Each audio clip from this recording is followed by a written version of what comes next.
अब फिक्र कोरोना की दूसरी लहर और वैक्सीन की। आज सुप्रीम कोर्ट ने देश की वैक्सीन नीति पर कई सवाल खड़े किए हैं और वैक्सीन की कीमत पर भी। इसका जिक्र हम आगे करेंगे। पहले आपको बता दें कि देश में कोरोना की सेकेंड वेव कहर लगातार कम होता जा रहा है। 1 जून को 1,33,048 लोगों की कोरोना रिपोर्ट पॉजिटिव आई। 24 घंटे में 2,31,277 संक्रमण ठीक भी हुए और इस दौरान 3,204 लोगों की संक्रमण की वजह से मौत हो गई। अच्छी बात यह है कि देश में अरुणाचल प्रदेश, मणिपुर और मिजोरम को छोड़कर बाकी सभी राज्यों और केंद्र शासित प्रदेशों में नए केस में से ज्यादा पुराने मरीज ठीक हो रहे हैं। राहत की बात यह भी है कि पिछले पूरे हफ्ते में नए संक्रमितों से ज्यादा पुराने मरीज ठीक हुए हैं। अगर इसका हिसाब लगाएं तो नए केस 37% ज्यादा पुराने मरीज रिकवर हुए हैं। 31 जून को तो डेली केस और रिकवरी के बीच अंतर डबल से ज्यादा रहा और इस सब के बीच सबसे बड़ा कारण है लॉकडाउन, जिसका विश्लेषण हम आगे करेंगे। पहले कोरोना से जंग के आखिरी अस्त्र यानी वैक्सीन की बात करें, जिसकी किल्लत सीधे सीधे करोड़ों लोगों की फिक्र से जुड़ी है।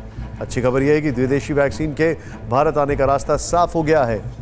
अमेरिकी कंपनी मॉडर्ना और फाइजर की वैक्सीन को जल्द से जल्द देश में उपलब्ध करवाने के लिए केंद्र सरकार उनकी शर्तें मानने को तैयार हो गई है। Drug controller general of India यानी DGCI ने कहा कि अगर इन कंपनियों की वैक्सीन को बड़े देशों और WHO से इमरजेंसी यूज की मंजूरी मिली हुई है तो भारत में इन्हें लॉन्चिंग के बाद ब्रिज ट्रायल की जरूरत नहीं है, यानी कि भारत में इन वैक्सीन की क्वालिटी और स्टेबिलिटी को लेकर टेस्ट नहीं किए जाएंगे। दरअसल कोरोना की दूसरी लहर में लाखों लोग रोज संक्रमित हुए। ऐसे में देश में वैक्सीन की बड़े पैमाने पर जरूरत है। इससे सरकार ने मॉडर्ना और फाइजर की कुछ शर्तों को मान लिया है, लेकिन अभी वैक्सीन के इस्तेमाल के बाद होने वाले बड़े साइड इफेक्ट को लेकर हर्जाना या जवाबदेही जैसी शर्त पर फैसला नहीं लिया गया। सरकार का ज्यादा फोकस देसी वैक्सीन के प्रोडक्शन पर है। इसीलिए केंद्रीय मंत्री प्रकाश जावड़ेकर ने कहा था कि दिसंबर तक देश के पास वैक्सीन के 216 करोड़ डोज उपलब्ध होंगे। इसका मतलब यह है कि सरकारें 108 करोड़ लोगों को वैक्सीन दे पाएंगी। अब आपको बता दें कि दिसंबर तक ये वैक्सीन आएंगे कहां से। दरअसल दिसंबर तक कोविशील्ड वैक्सीन के 75 करोड़ डोज का प्रोडक्शन होगा, कोवैक्सीन के 55 crore dose, Bio E sub unit 30 crore dose का प्रोडक्शन करेगा।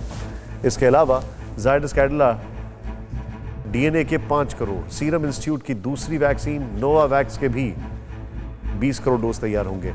BV nasal vaccine 10 crore, Gennova mRNA 6 crore और दिसंबर तक देश में स्पुतनिक के करीब 15.5 करोड़ से ज्यादा डोज उपलब्ध होंगे। इस बीच कोरोना वैक्सीन की नीति पर आज सुप्रीम कोर्ट में सुनवाई हुई, जिसके दौरान कोर्ट ने केंद्र सरकार से कहा कि जब सरकारी फैसलों से नागरिक अधिकारियों का हनन हो तो हमें आंख नहीं मूंद सकते, इसलिए आप वास्तविक स्थिति को समझाइए। सुप्रीम कोर्ट ने आज केंद्र से यह भी कहा कि वैक्सीनेशन के लिए तय 35,000 करोड़ में अब तक कितनी रकम खर्च हुई और बचे पैसों से क्या 18+ एज ग्रुप के लिए कितने टीके का इंतजाम नहीं हो सकता। इस मामले की सुनवाई के दौरान सुप्रीम कोर्ट ने केंद्र सरकार से पूछा कि वैक्सीन की आपकी नीति क्या है, कितने प्रतिशत लोगों को टीका लग चुका है। जस्टिस DY चंद्रचूड़ की अगुवाई वाली बेंच ने कहा कि क्या देश की 50वीं सदी आबादी 18 से लेकर 45 साल के लोगों वैक्सीन खरीदने में सक्षम है। सुप्रीम कोर्ट ने कहा कि संविधान का अनुच्छेद 1 कहता है कि भारत यूनियन ऑफ स्टेट है। जब संविधान ऐसा कहता है तो सरकार को वैक्सीन खरीद और वितरण करना चाहिए, राज्यों पर इसकी जिम्मेदारी नहीं छोड़नी चाहिए। केंद्र सरकार से सुप्रीम कोर्ट ने यह भी सवाल किया कि क्या आप अपने को वन नेशन नीति पर रख रहे हैं और राज्यों के लिए वैक्सीन खरीद रहे हैं या फिर राज्यों पर जिम्मेदारी डाल रहे हैं। इस पर केंद्र सरकार ने कहा कि अगर वैक्सीन बल्क में खरीदी गई तो कीमत कम हो सकती है। तब सुप्रीम कोर्ट ने कहा कि आप जो कर रहे हैं अगर वो सही है तो फिर राज्य को ऊंची कीमत दे रहे हैं। इस बात की जरूरत है कि देश भर में वैक्सीन की कीमत एक समान हो।